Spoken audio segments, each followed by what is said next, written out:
Remember that Canva allows you to make changes to your previous design. So even if you finish designing, even if you downloaded the image, you can always come back and make changes to it. So this is what I like about Canvas, because not all websites allow you to do that. So let's have a look at our previous design and I'll show you how to make changes. So click on it and then create the changes the same way. So for example, if I wanted to change the element or change just a color of this particular block, I can do it easily. So simply highlight it, so to activate it, and change the color like that, or to different color.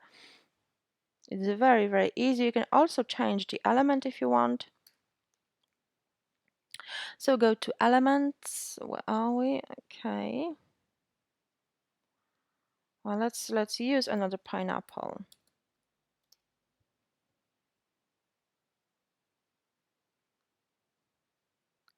And here you go. Let's choose this drink. It's really nice.